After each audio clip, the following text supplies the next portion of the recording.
Hundreds of people marched in Jerusalem against an expected agreement between Israel and Hamas for a Gaza ceasefire and hostage release deal. Now, Israeli protesters chanted, and I quote here, "You don't make a deal with the devil," and shouted that the Israeli government has no mandate to surrender to Hamas.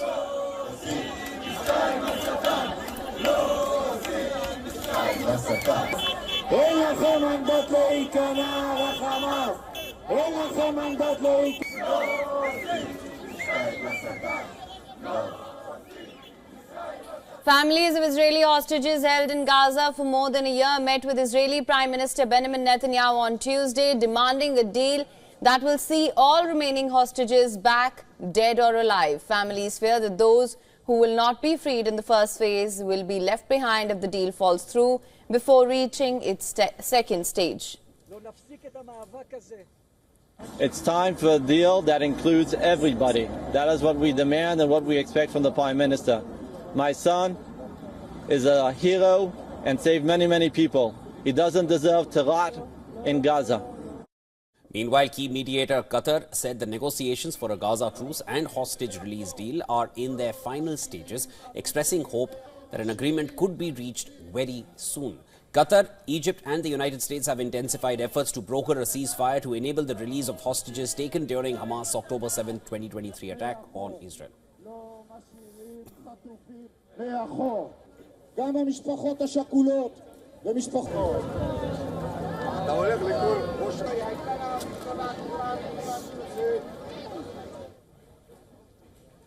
U.S. President Joe Biden and his Egyptian counterpart Abdel Fattah al-Sisi said in a phone call that flexibility was necessary by both sides in order to cement a truce in Gaza between Israel and Hamas.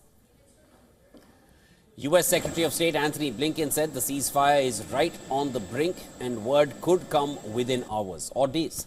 He asserted that it was up to Hamas to seal a Gaza ceasefire now. Over the past several weeks, our intensive efforts have brought us to the brink of full and final agreement. On Sunday, the United States, Qatar, and Egypt put forward a final proposal. The ball is now in Hamas's court. If Hamas accepts, the deal is ready to be concluded and implemented.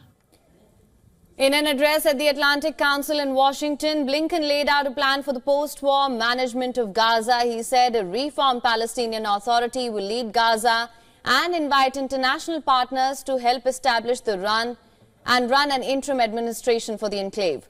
Blinken also said that Israel will have to accept reuniting Gaza and the West Bank under the leadership of a reformed Palestinian Authority.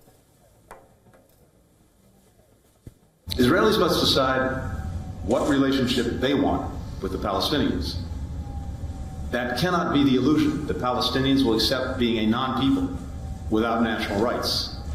7 million Israeli Jews and some 5 million Palestinians are rooted in the same land. Neither is going anywhere.